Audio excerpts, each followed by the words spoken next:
انسان جو ہوتا ہے وہ خارجی اثر ضرور قبول کرتا ہے، اور اب چونکہ زمانہ ہے پرنٹ میڈیا کا، الیکٹرانک میڈیا کا، سوشل میڈیا کا، تو کسی کونے میں کوئی خبر ہوتی ہے تو وہ پھیل جاتی ہے۔ چیزوں کے اچھے اثرات بھی ہوتے ہیں اور بہت زیادہ برے اثرات بھی ہوتے ہیں۔ ہماری عورتیں گھروں کے اندر بیٹھی تھیں، بہت ساری چیزوں سے آگاہ نہیں ہوتی تھیں۔ اب وہ گھر کے اندر موجود ہیں تو بہت ساری چیزیں گھر کے اندر میڈیا کے ذریعے ان تک بھی پہنچ جاتی ہیں۔ خیر کی چیزیں پہنچنا بڑا اچھا ہے، بڑا مبارک ہے، اس سے بہتری پیدا ہوتی ہے، لیکن جب شر پھیلتا ہے نا، شرارت کی جاتی ہے، تو عورت چونکہ اپنی عقل کے لحاظ سے اتنی مضبوط نہیں ہوتی جتنا کہ مرد ہوتا ہے، اور ذہن کے لحاظ سے اتنی پختہ نہیں ہوتی جتنا کہ ایک مرد ہوتا ہے، تو بیچاری اس کا جب اثر قبول کرتی ہے تو وسوسوں کا شکار ہوتی ہے۔ اور پھر جس طرح آج کل جدید خواتین جدت کا لیبل لگا کے سوسائٹی میں آئی ہیں، کہتی ہیں ہم نے سیاسی، سماجی، فلاحی، ملکی، ان سب معاملات کے اندر پورا کردار ادا کرنا ہے، تو وہ چونکہ ایک حسین نعرہ لے کے آتی ہیں، تو ہماری بیٹیاں، بچیاں، بہنیں، مائیں بعض اوقات حالات کے جبر کی وجہ سے، بعض اوقات وسوسوں کی کثرت کی وجہ سے وہ کسی نہ کسی طور پر اس تکلیف کا شکار ہو جاتی ہیں، اور شیطان انہیں اپنی لپیٹ میں لیتا ہے۔ کرنے کا کام یہ ہے کہ عورتوں کو بتایا جائے کہ تمہارا اصل سبق ہے کیا، تمہارا دین کے اندر کردار کیا ہے، تمہاری فضیلت کیا ہے، حقوق کیا ہے، تمہیں کتنا نوازا گیا ہے، اور تمہارا کردار بڑا شاندار رہا، عورتوں کا بڑا تابناک اور خوبصورت کردار رہا ہے دین کے لیے ہمیشہ۔ بلکہ جتنے لوگ دین کے لیے تیار ہوئے، عالم ہوں، مجاہد ہوں، غازی ہوں، استاد ہوں، حافظ ہوں، ان سب کو تیار کرنے والی مائیں ہیں، اور وہ پوری جد و جہد کے ساتھ بھیجتی، تیار کرتی، محنت کرتی۔ انہوں نے ان کی تیاری میں بھی اور آبیاری میں بھی خوب کردار ادا کیا۔ اب یہ کہ مزید آنے والی نسل میں جو ہماری بیٹیاں ہیں، ان کو ہماری جو اسلاف میں خواتین گزری ہیں، ایک تو ان کے کردار سے ہمیں آگاہ کرانا چاہیے، تاکہ بچیاں بجائے آج کی کسی جدید عورت سے جڑنے کی بجائے وہ سیدہ عائشہ صدیقہ سے جڑیں، وہ سیدہ پاک سیدہ فاطمہ الزہرا سے جڑیں، وہ جو کنیزیں ہیں حضور صلی اللہ علیہ وسلم کے دین کی، حضرت ام سلیم کے ساتھ جڑیں، حضرت ام شریک کے ساتھ جڑیں، حضرت ام عمارہ کے ساتھ جڑیں، انہوں نے جڑنا ہو تو حضرت ام سلمہ کے ساتھ جڑیں، وہ ان سب خواتین کے ساتھ ان کا تعلق مضبوط ہو۔ اور دوسرا یہ بھی ایک بات یاد رکھیں کہ 40، 50، 60 عورتیں کسی جگہ نکل کے کوئی دھما چوکڑی کرتی ہیں تو وہ 22 کروڑ کے ملک میں رہنے والی ہماری پاک ماؤں کی نمائندہ کبھی بھی نہیں ہو سکتی۔ اس لیے دنیا ان کا چہرہ دیکھ کے، بلکہ ان کا مکروہ چہرہ دیکھ کے، ہمارے گھروں میں حیا کا پردہ پہن کے بیٹھنے والی عورتوں کو اس پر کبھی بھی وہ قیاس نہ کریں۔ الحمدللہ آج بھی مائیں پاک دودھ پلاتی ہیں تو رسول اللہ کا نام جپنے والے بیٹے پیدا ہوتے ہیں۔ تو اس لیے کوئی ایسی مایوسی، کوئی ایسی کمزوری، کوئی یہ نمائندہ نہیں ہے۔ یہ تو چونکہ دنیا میں ہمارے ہاں ہوتا یہ ہے کہ کوئی بندہ کوئی فضول بات کرتا ہے تو میڈیا اس کو کوریج زیادہ دیتا ہے، تو لوگ سمجھتے ہیں پتہ نہیں کیا ہو گیا۔ ایسی کوئی بات نہیں ہے، یہ تو چند لوگ ہیں، وظیفہ خوار ہیں، خریدے ہوئے لوگ ہیں، اور ان کو جان بوجھ کے لا کے یہاں مسلط کیا جاتا ہے۔ معاذ اللہ پاکستان کی شکل دکھانے میں کچھ اپنے اس میں ملوث ہوتے ہیں تاکہ ایک بگڑی ہوئی صورت لوگوں کے سامنے پیش کی جائے۔ یہ وطن ہے داتا علی اجویری کا اور بابا فرید الدین مسعود گنج شکر کا، یہ اللہ والوں کا وطن ہے، یہ حضرت محدث اعظم پاکستان کا وطن ہے۔ اس کے اندر اس طرح کے لوگ کس طرح پنپ سکتے ہیں؟ کوئی ان کا وجود نہیں۔ تو قرآن حکیم نے ہمیں کہہ دیا کہ جو بھی نیک عمل کرے وہ مرد ہو یا عورت ہو، تخصیص کوئی نہیں، ہو مومن، مرد ہو چاہے عورت ہو، فَلَنُحْيِيَنَّهُ حَيَاةً طَيِّبَةً، ہم اسے پاکیزہ زندگی عطا فرمائیں گے۔ اللہ کے پیارے رسول صلی اللہ تعالیٰ علیہ وسلم نے ارشاد فرمایا، حضور علیہ السلام ارشاد فرماتے ہیں کہ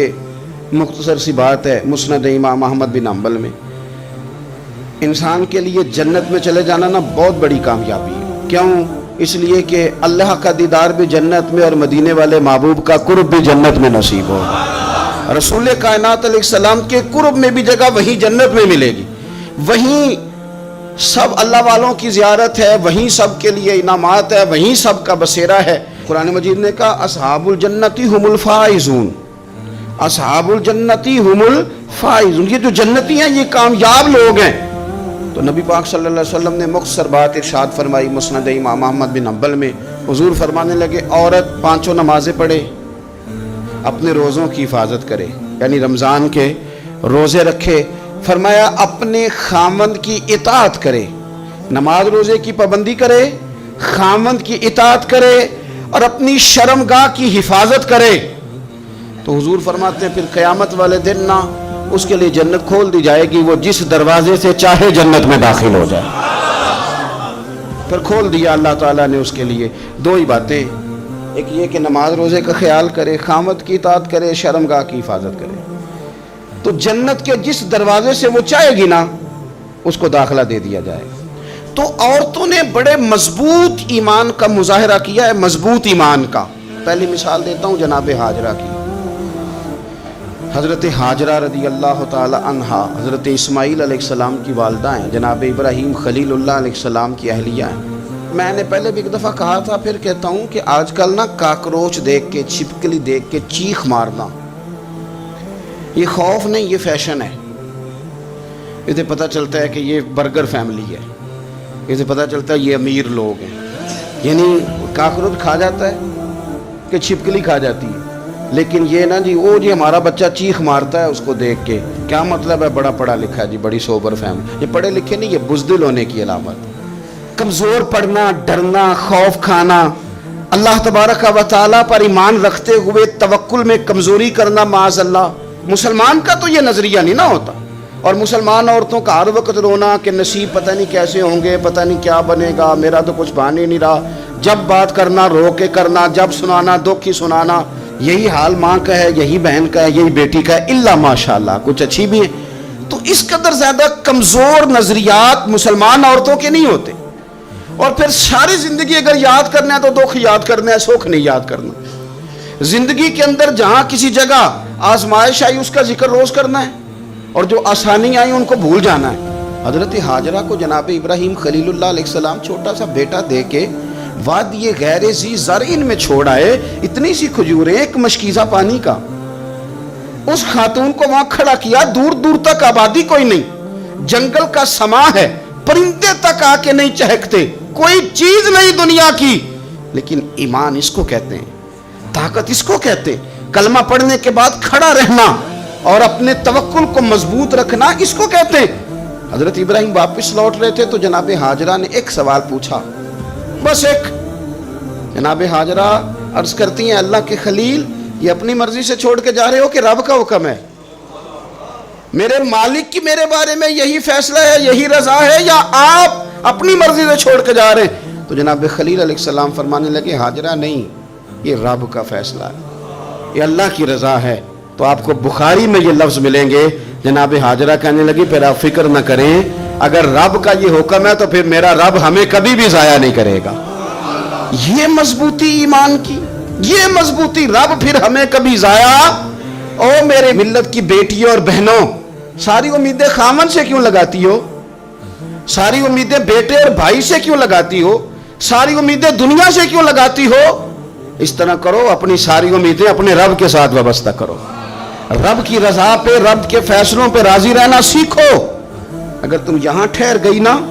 تو تمہارے پھر آنسو بہیں گے ضرور پر اللہ کی بارگاہ میں، پھر تمہاری دعائیں کے لیے ہاتھ اٹھیں گے ضرور پر اس کا کرم طلب کر، پھر کمزور باتیں نہیں کرو گی۔ اس طرح ایمان عورتوں کا مضبوط تھا، اسی طرح ہماری جو اسلاف میں خواتین گزری ہیں صحابیات، ان کا نا تبلیغ کا جذبہ بھی بڑا مضبوط تھا، بڑا مضبوط تبلیغ کا جذبہ۔ حضرت ام شریک رضی اللہ تعالی عنہا قبیلہ بنو عامر سے تعلق رکھتی تھی، پر مکے میں آئی ہوئی تھی، گھر گھر جا کے رسول اللہ کا دین بتاتی تھی۔ ان دنوں میں نہیں جن دنوں میں پھول پھینکے جاتے ہیں تبلیغ کرنے والوں پر، جن دنوں میں نعرے لگتے ہیں ان دنوں میں نہیں، ان دنوں میں جب چھپ چھپ کے لوگ دین کی بات کرتے تھے۔ حضرت زید بن ارقم رضی اللہ